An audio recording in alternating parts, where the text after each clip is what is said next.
Hello دوستو، السلام علیکم۔ آپ دیکھ رہے ہیں حس ٹی وی۔ دوستو، آج کی اس ویڈیو میں ہم آپ کو واقعی معراج کے بارے میں بتائیں گے۔ اگر آپ نے اس ویڈیو کا پارٹ 1 نہیں دیکھا تو نیچے ہم آپ کو ڈسکرپشن میں دے دیں گے۔ دوستو، آپ صلی اللہ علیہ وآلہ وسلم اور حضرت جبرائیل علیہ السلام پھر آسمان کے بعد مزید قرب خاص کی طرف سفر کا آغاز کیا۔ اس کے بارے میں پیارے آقا صلی اللہ علیہ وآلہ وسلم فرماتے ہیں، پھر میں سدرۃ المنتہا تک اٹھایا گیا۔ دوستو، سدرۃ المنتہا بحری کا ایک نورانی درخت ہے۔ اس کے پھل مٹکوں کی طرح اور پتے ہاتھی کے کانوں کی طرح ہیں۔ جب اسے اللہ کا کوئی حکم پہنچتا ہے تو وہ طفیل ہو جاتا ہے۔ جبرائیل علیہ السلام نے کہا، یہ سدرۃ المنتہا ہے۔ وہاں 4 نہریں تھیں، 2 نہریں خفیہ تھیں اور 2 نہریں ظاہری۔ آپ صلی اللہ علیہ وآلہ وسلم نے فرمایا، اے جبرائیل، یہ کیا ہے؟ عرض کیا، یہ خفیہ نہریں جنت کی 2 نہریں ہیں اور ظاہری نہریں نیل اور فرات ہیں۔ پھر آپ صلی اللہ علیہ وآلہ وسلم براق پر سوار ہوئے تو اس حجاب کے پاس آئے جو اللہ کریم کے قرب خاص میں ہے کہ اچانک اس حجاب سے ایک فرشتہ نکلا تو نبی کریم صلی اللہ علیہ وسلم نے جبرائیل علیہ السلام سے فرمایا، کون ہے یہ؟ جبرائیل علیہ السلام نے عرض کیا، اس ذات کی قسم جس نے آپ کو حق کے ساتھ مبعوث فرمایا۔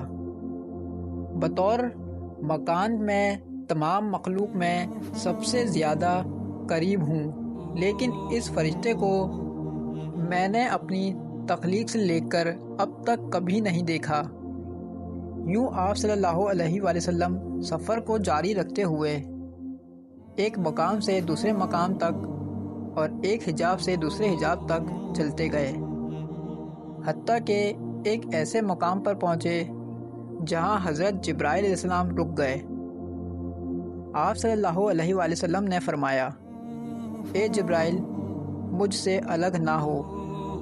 جبرائیل علیہ السلام نے عرض کیا، ہماری رسائی بس ایک معلوم مقام تک ہے، میں ایک بال برابر بھی آگے جاؤں گا تو جل جاؤں گا۔ اس رات تو میں آپ کی احترام کی وجہ سے یہاں تک پہنچا ہوں، ورنہ میرا آخری ٹھکانہ سدرۃ المنتہا ہے۔ جبرائیل علیہ السلام کے جانے کے بعد آپ صلی اللہ علیہ وآلہ وسلم اکیلے چلے اور اندھیرے حجابات سے گزرتے گئے، حتیٰ کہ آپ صلی اللہ علیہ وآلہ وسلم 17,000 ایسے موٹے حجابات سے تجاوز کر گئے جن میں سے ہر ایک کی طوالت 500 سال کے برابر تھی اور ہر ایک حجاب کے درمیان 500 سال کا فاصلہ تھا۔ پھر ایک مقام پر براق رک گیا۔ وہاں آپ صلی اللہ علیہ وآلہ وسلم نے رفرف نامی ایک سبز خیمہ ملا۔ آپ صلی اللہ علیہ وآلہ وسلم نے فرمایا، جس کی روشنی سورج کی روشنی سے بھی زیادہ تھی۔ آپ صلی اللہ علیہ وآلہ وسلم اس خیمے پر چڑھے اور عرش تک پہنچے۔ اس کے بعد آپ صلی اللہ علیہ وآلہ وسلم مزید قرب خاص کی طرف بڑھے۔ آپ صلی اللہ علیہ وآلہ وسلم سے فرمایا گیا، میرے قریب ہو جائیں، میرے قریب ہو جائیں، حتیٰ کہ 1000 مرتبہ فرمایا گیا۔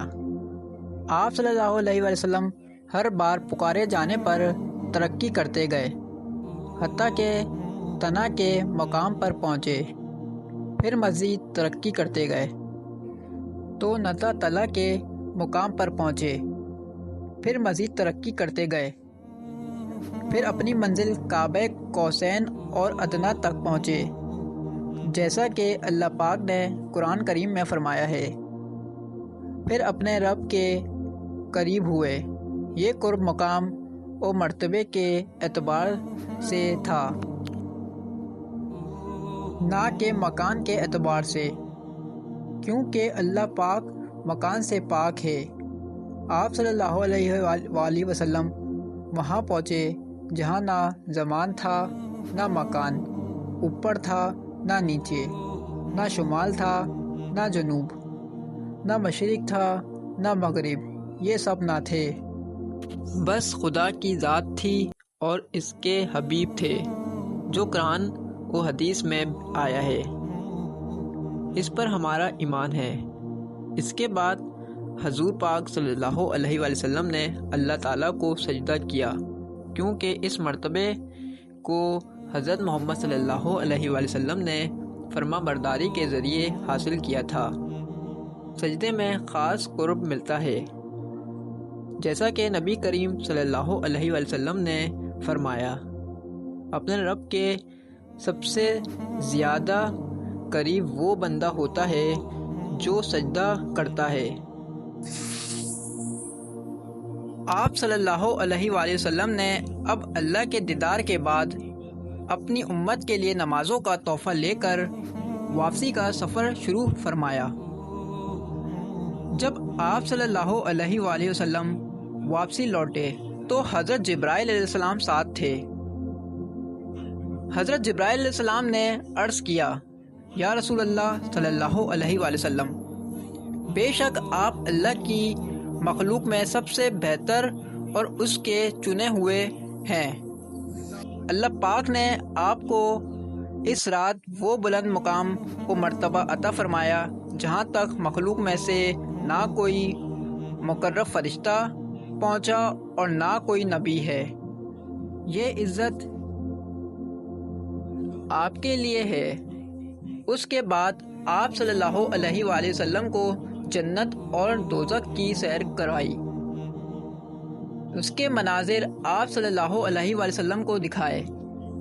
آپ صلی اللہ علیہ وآلہ وسلم نے جنت میں جن چیزوں کا ملاحظہ فرمایا ان میں حوریں، محلات، جنتی غلام اور خادم، چھوٹے بچے، درخت، پھل، کھلیاں، نہریں، باغیچے، پھول، باغات، حوض اور جہنم میں جس چیزوں کا نظارہ فرمایا وہ زنجیریں، توق، ہتھکڑیاں، سانپ، بچھو، گدھے کی رینگنے کی طرح آوازیں، کھولتا ہوا پانی اور جلتے ہوئے دھوئیں۔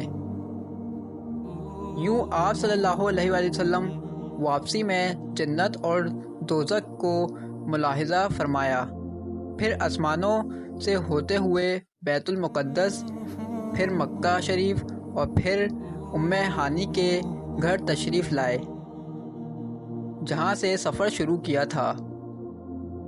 ایک روایات میں یہ بھی ہے، آپ صلی اللہ علیہ وسلم بیت المقدس تشریف لائے، جبرائیل علیہ السلام آپ کے ساتھ تھے، وہاں سے مکہ شریف، پھر حضرت ام ہانی کے گھر تشریف لائے، پھر اپنے بستر پر تشریف لائے جبکہ رات کا کچھ حصہ باقی تھا۔ آپ صلی اللہ علیہ وآلہ وسلم نے رات گزارنے کے بعد یہ واقعہ لوگوں میں بیان کرنے کا ارادہ فرمایا۔ ایک روایات میں یہ بھی ہے کہ آپ صلی اللہ علیہ وآلہ وسلم نے فرمایا، مجھے اس رات بیت المقدس کی سیر کرائی گئی اور وہاں سے آسمانوں کی ابو جہل نے کہا، آپ نے ایک رات میں بیت المقدس کا سفر کیا اور صبح ہمارے ساتھ ہیں؟ تو آپ صلی اللہ علیہ وآلہ وسلم نے فرمایا، ہاں۔ پھر ابو جہل نے کہا، سب لوگوں کو جمع کر کے یہ فرمائیں گے؟ تو آپ صلی اللہ علیہ وآلہ وسلم نے فرمایا، ہاں۔ پھر لوگوں کے سامنے بھی آپ صلی اللہ علیہ وآلہ وسلم نے سارا واقعہ سنا دیا۔ لوگوں نے مذاق اڑانا شروع کر دیا۔ 2 مہینے کا سفر ایک رات میں ناممکن ہے۔ جن لوگوں کو بیت المقدس کے بارے میں معلوم تھا یا دیکھا ہوا تھا، انہوں نے کہا وہاں کا نقشہ بیان کریں۔